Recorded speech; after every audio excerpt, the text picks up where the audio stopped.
Christmas is supposed to be about love, about gathering with family, telling stories, sharing food, watching children's faces light up. But what happens when your family stops seeing you as a person and instead sees you as a joke? This is my story. My name is Harold. I'm 76 years old, a widower, a father of 3 grown children. And last Christmas, I realized something heartbreaking. I no longer had a place at my own family's table. I was invited, yes.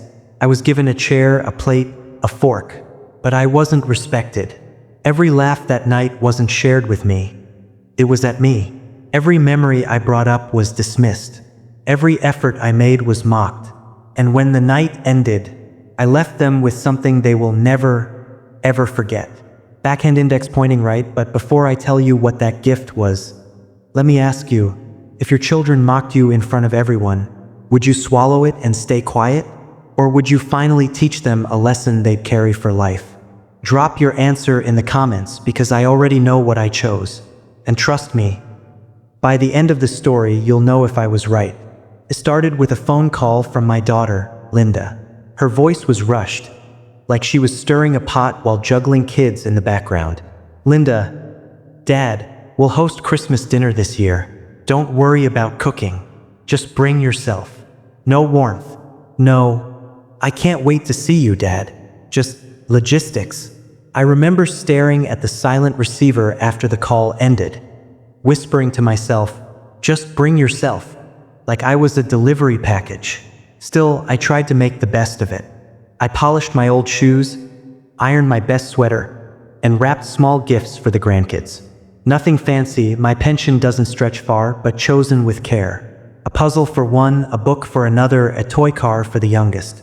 That night, I practiced greetings in the mirror. I didn't want them to see the lonely old man. I wanted them to see their father. Linda's house looked like a magazine spread. Pine garlands, golden lights, the smell of cinnamon and roasted turkey. For a moment, I felt hopeful. Maybe this year would be different. But as soon as I sat at the table, I noticed the glances, the smirks, the shared looks between siblings. The first jab came from David. David, careful with that eggnog, Dad. Don't want you falling asleep like last year. Laughter, loud. Linda, and maybe spare us the mom story again. You've told it 100 times. Her husband leaned back, smirking. Son-in-law, Harold's greatest hits. Coming soon to a nursing home near you. The table roared. Even the grandkids giggled, copying the adults. I felt my cheeks burn. My fork trembled. But that was only the beginning. When I struggled to cut my steak, Brian whispered just loud enough. Brian, guess Dad needs training wheels for his knife. His wife nearly choked on her wine from laughing. I looked down at my plate, and my mind wandered back to the nights I worked double shifts at the factory. My hands cracked, bleeding so my children could have shoes that fit. Back to the Christmas I sold my wife's necklace, her favorite piece, so I could afford the very bikes they rode until they rusted. Back to the night I walked home in the snow, empty stomach, because I gave my dinner portion to them. And now, those same mouths laughed at me. Do you know what it feels like when your life sacrifices are forgotten, mocked, even by the very people who benefited from them? It's like watching your own legacy crumble. By dessert, my patience was gone. David raised his glass with a grin. David, to family and to Dad.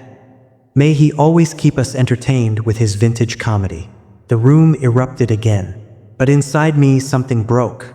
Not in anger, in clarity, because this was no accident. This was who they had become, and I had come prepared. Cleared my throat. I have one more gift for everyone. The chatter stopped. The kids paused mid-bite. From my coat, I pulled 3 envelopes. Thick, sealed. I placed them carefully in front of my children. Linda, Dad, what is this? Something I've been working on. Open it. They tore the envelopes.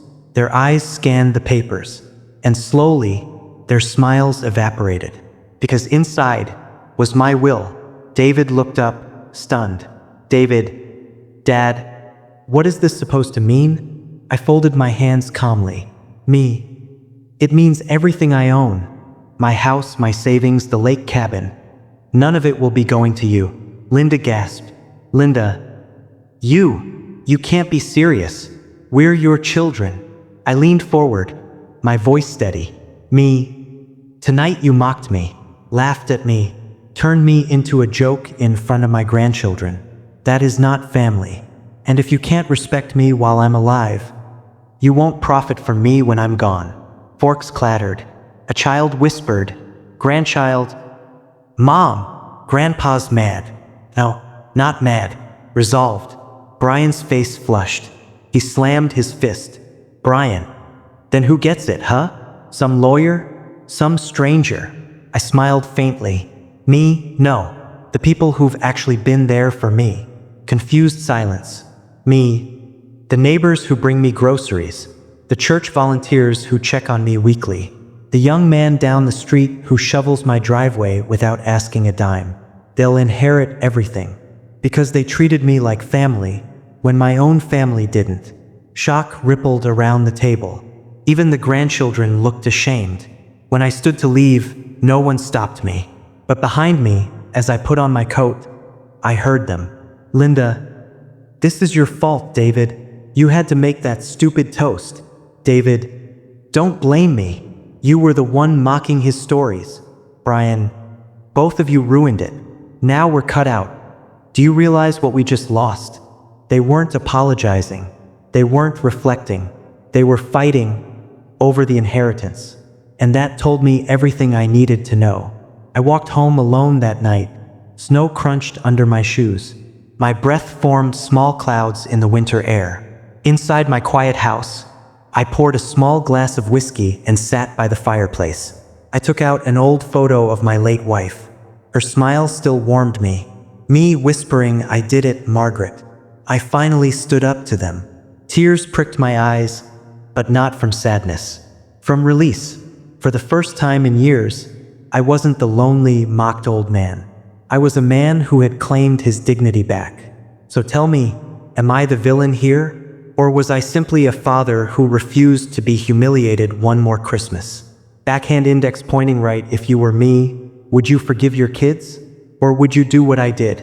Comment below, I want to know what you think. Backhand index pointing right, smash that like button if you believe respect for elders isn't optional. Backhand index pointing right, share the story with someone who needs a reminder that dignity matters more than inheritance. And don't forget to subscribe, because stories like mine happen more often than you think, and they deserve to be heard. This Christmas, I didn't get laughter, but I got something better. I got the last word.